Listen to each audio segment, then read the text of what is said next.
Livro de 1 Reis, capítulos 21 e 22. Naquela época, um homem chamado Nabote, de Jezreel, possuía um vinhedo que ficava ao lado do palácio de Acabe, rei de Samaria. Certo dia, Acabe disse a Nabote: "Como sua videira fica tão próxima do meu palácio, quero comprá-la para fazer uma horta. Em troca, darei a você uma videira melhor, ou se preferir, pagarei o valor em dinheiro." Nabote, porém, respondeu: "O Senhor me livre de lhe entregar a herança que recebi dos meus antepassados." Então Acabe foi para casa indignado e aborrecido por causa da resposta de Nabote. O rei foi deitar-se, virou o rosto e não quis comer. "Qual é o problema?" perguntou sua esposa Jezabel. "Por que você está tão aborrecido que nem quer comer?" Acabe respondeu: "Pedi a Nabote de Jezreel que me vendesse sua videira ou que trocasse por outra, mas ele não quis." "Afinal, você é o rei de Israel ou não é?" disse Jezabel. "Levante-se, coma alguma coisa e não se preocupe com isso. Conseguirei para você a videira de Nabote." Então ela escreveu cartas em nome de Acabe, selou-as com o selo do rei e as enviou para as autoridades e outros líderes da cidade onde Nabote morava. Nas cartas ela ordenava: "Reúnam os habitantes da cidade para jejuar e coloquem Nabote no lugar onde todos possam vê-lo. Mandem sentar-se de frente a 2 homens de mau caráter que o acusem de amaldiçoar a Deus e o rei. Depois levem-no para fora e matem-no por apedrejamento." As autoridades e os outros líderes da cidade seguiram as instruções dadas por Jezabel em suas cartas. Convocaram os habitantes da cidade para um jejum e colocaram Nabote no lugar onde todos podiam vê-lo. Então 2 homens de mau caráter vieram, sentaram-se de frente para ele e o acusaram diante de todo o povo, dizendo: "Ele amaldiçoou a Deus e o rei." Em seguida foi arrastado para fora da cidade e morto por apedrejamento. Os líderes da cidade mandaram avisar Jezabel: "Nabote foi apedrejado e está morto." Quando Jezabel ouviu a notícia, disse a Acabe: "Lembre-se da videira que Nabote se recusou a vender? Agora você pode ficar com ela, Nabote está morto." Acabe desceu de imediato à videira de Nabote para tomar posse dela, contudo o Senhor disse a Elias de Tisbe: "Vai encontrar-se com Acabe, rei de Israel, que governa em Samaria. Ele estará na videira de Nabote para tomar posse dela. Transmita-lhe esta mensagem: Assim diz o Senhor: não foi suficiente para você matar Nabote? Era preciso que também roubasse a propriedade dele? Por causa do que você fez, os cães lamberão seu sangue no mesmo lugar onde lamberam o sangue de Nabote. Quer dizer que você me encontrou, meu inimigo", disse Acabe a Elias. "Sim", respondeu Elias, "vim porque você se vendeu para fazer o que é mal aos olhos do Senhor. Agora o Senhor diz: trarei desgraça sobre você e o exterminarei e destruirei todos os seus descendentes do sexo masculino em Israel, tanto escravos como livres. Acabarei com sua família, como fiz com a família de Jeroboão, filho de Nebate, e com a família de Baasa, filho de Aías, pois você provocou minha ira e levou Israel a pecar. E quanto a Jezabel, diz o Senhor, cães devorarão o corpo de Jezabel no campo de Jezreel. Os membros da família de Acabe que morrerem na cidade serão comidos pelos cães, e os que morrerem no campo serão comidos pelos abutres. Não houve ninguém que tenha se vendido tão completamente para fazer o que é mal aos olhos do Senhor como Acabe, influenciado por Jezabel.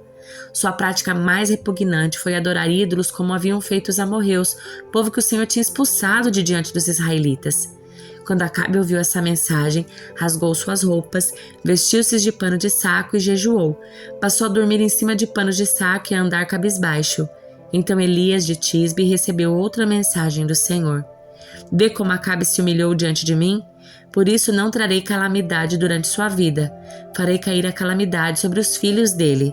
Destruirei sua dinastia." Durante 3 anos não houve guerra entre a Síria e Israel. No 3º ano, porém, Josafá, rei de Judá, foi visitar o rei de Israel. Durante a visita, o rei de Israel disse a seus oficiais: "Não sabem que a cidade de Ramote Gileade nos pertence? E, no entanto, não fizemos coisa alguma para retomá-la do rei da Síria." Então se voltou para Josafá e perguntou: "Você se juntará a mim na batalha para reconquistar Ramote Gileade?" Josafá respondeu ao rei de Israel: "Claro que sim, você e eu somos como um só. Meus soldados são seus soldados, meus cavalos seus cavalos." E acrescentou: "Antes, porém, consulte o Senhor." Então o rei de Israel convocou os profetas, cerca de 400 no total, e lhe perguntou: "Devo ir à guerra contra Ramote Gileade ou não?" Todos eles responderam: "Sim, deve. O Senhor entregará o inimigo nas mãos do rei." Josafá, porém, perguntou: "Acaso não há aqui um profeta do Senhor? Devemos consultá-lo também." O rei de Israel respondeu a Josafá: "Há mais um homem que pode consultar o Senhor para nós, mas eu o odeio, pois nunca profetiza nada de bom a meu respeito, só coisas ruins. Chama-se Micaías, filho de Imlá." O rei não devia falar assim, respondeu Josafá. Então o rei de Israel chamou um dos seus oficiais e disse: Traga Micaías, filho de Imlá, rápido. Vestidos com seus trajes reais, o rei de Israel e Josafá, rei de Judá, estavam sentados, cada um em seu trono na eira, junto à porta de Samaria. Todos os profetas estavam profetizando diante deles. Um dos profetas, Edequias, filho de Quenaá, fez chifres de ferro e declarou: Assim diz o Senhor: Com estes chifres o rei ferirá os sírios até a morte. Todos os outros profetas concordaram, dizendo: Sim, suba a Ramote de Gileade e seja vitorioso, pois o Senhor a entregará nas mãos do rei. Enquanto isso, o mensageiro que foi buscar Micaías lhe disse: Veja, todos os profetas prometem vitória para o rei. Concorde com eles e também prometa isso. Micaías, porém, respondeu: Tão certo como vive o Senhor, direi apenas o que o Senhor ordenar. Quando Micaías chegou, o rei lhe perguntou: Micaías, devemos ir à guerra contra Ramote de Gileade ou não? Micaías respondeu: Sim, suba e será vitorioso, pois o Senhor a entregará nas mãos do rei. Mas o rei disse: Quantas vezes preciso exigir que diga somente a verdade quando falar em nome do Senhor? Então Micaías respondeu: Vi todo Israel espalhado pelos montes como ovelhas sem pastor. E o Senhor disse: Seu líder for morto, mande-os para casa em paz. O rei de Israel disse a Josafá: Não falei? Ele nunca profetiza nada de bom a meu respeito, mas somente coisas ruins. Micaías prosseguiu: Ouça o que o Senhor diz. Vi o Senhor sentado em seu trono com todo o exército do céu ao redor, à sua direita e à sua esquerda. E o Senhor perguntou: Quem enganará Acabe para que eu vá à guerra contra Ramote de Gileade e seja morto ali? Houve muitas sugestões, até que por fim um espírito se aproximou do Senhor e disse: Eu o enganarei. De que maneira? Perguntou o Senhor, e o espírito respondeu: Sairei, porém, um espírito mentiroso na boca de todos os seus profetas. O Senhor disse: Você conseguirá enganá-lo. Como vê, o Senhor pôs um espírito mentiroso na boca de todos os seus profetas, pois o Senhor decretou sua desgraça. Então Zedequias, filho de Quenaá, se aproximou de Micaías e lhe deu uma bofetada. Como foi que o espírito do Senhor me deixou para falar com você? Perguntou ele.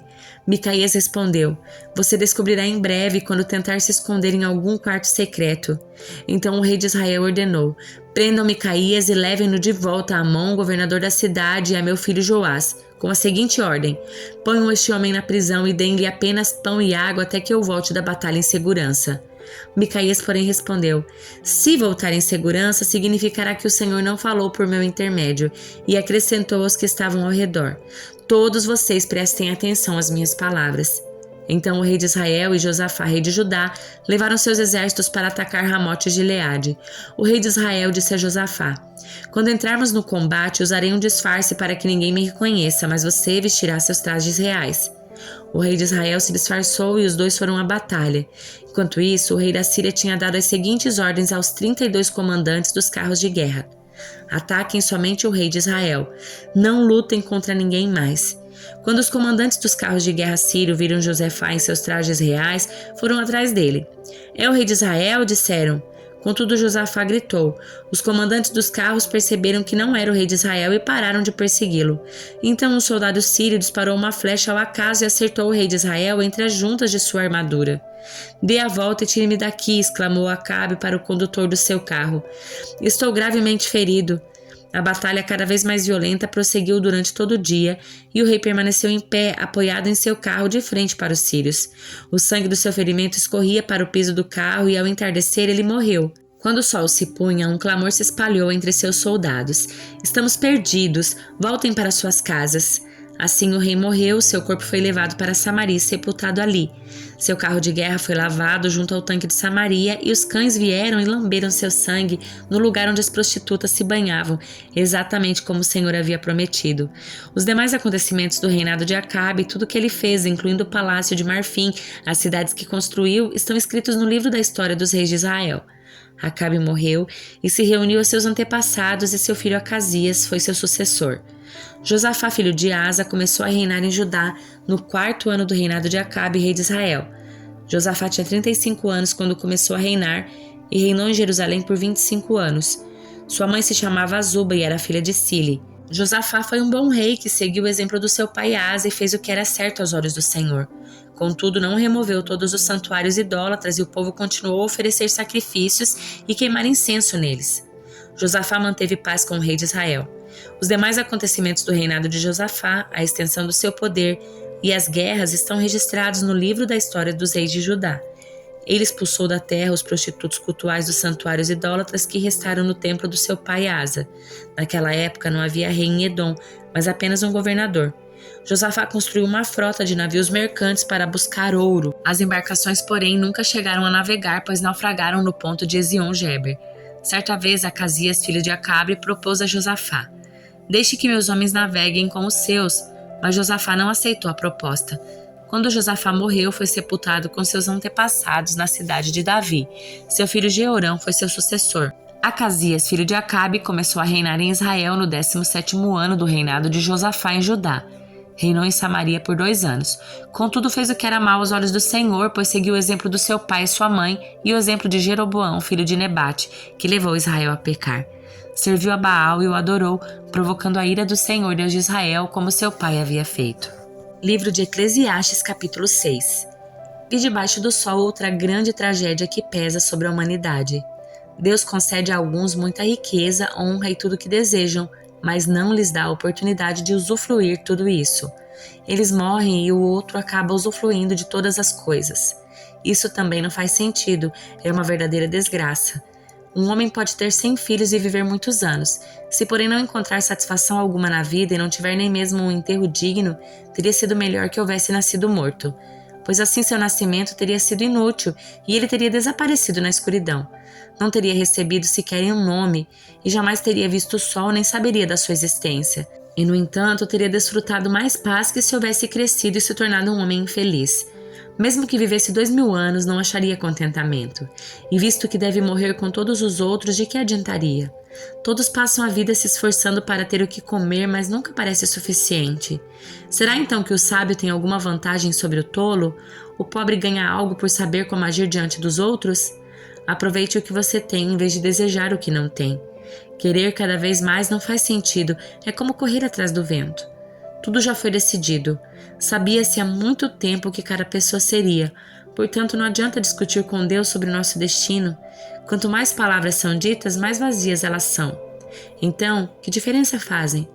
Nesta vida breve e sem sentido, quem sabe como é melhor passar os dias? A vida é como sombra. Quem sabe o que acontecerá debaixo do sol depois que tivermos partido? Segunda carta aos Coríntios, capítulo 9. Na verdade, quanto a esse serviço ao povo santo, não preciso lhes escrever. Sei quanto estão ansiosos para ajudar e expressei às igrejas da Macedônia meu orgulho de que vocês, na Acaia, estão prontos para enviar uma oferta desde o ano passado. De fato, foi sua dedicação que incentivou muitos a também contribuir. Ainda assim, envio esses irmãos para me certificar de que vocês estão preparados como tenho dito a eles. Não quero elogiar vocês sem razão. Que vexame seria para nós e ainda mais para vocês se alguns macedônios chegassem comigo e descobrissem que vocês não estão preparados depois de tudo o que eu disse a eles. Portanto, considerei apropriado enviar esses irmãos antes de mim. Eles cuidarão para que a oferta que vocês prometeram esteja pronta, que seja porém uma oferta voluntária e não entregue de má vontade. Lembrem-se, quem lança apenas algumas sementes obtém uma colheita pequena, mas quem semeia com fartura obtém uma colheita farta. Cada um deve decidir em seu coração quanto dar. Não contribuam com relutância ou por obrigação, pois Deus ama quem dá com alegria. Deus é capaz de lhes conceder todo tipo de bênçãos para que em todo tempo vocês tenham tudo de que precisam e muito mais ainda para repartir com outros. Como dizem as Escrituras, compartilha generosamente com os necessitados. Seus atos de justiça serão lembrados para sempre, pois é Deus quem supre a semente para o que semeia e depois o pão para seu alimento.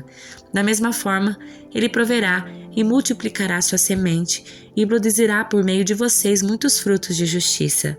Em tudo, vocês serão enriquecidos a fim de que possam ser sempre generosos.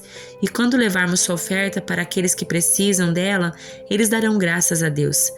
Logo, 2 coisas boas resultarão desse ministério de auxílio. As necessidades do povo santo serão supridas e eles expressarão com alegria sua gratidão a Deus. Como resultado do serviço de vocês, eles darão glória a Deus, pois sua generosidade com eles e com todos os que creem mostrará que vocês são obedientes às boas novas de Cristo, e eles orarão por vocês com profundo afeto por causa da graça transbordante que Deus concedeu a vocês. Graças a Deus por essa dádiva tão maravilhosa que nem palavras conseguem expressar.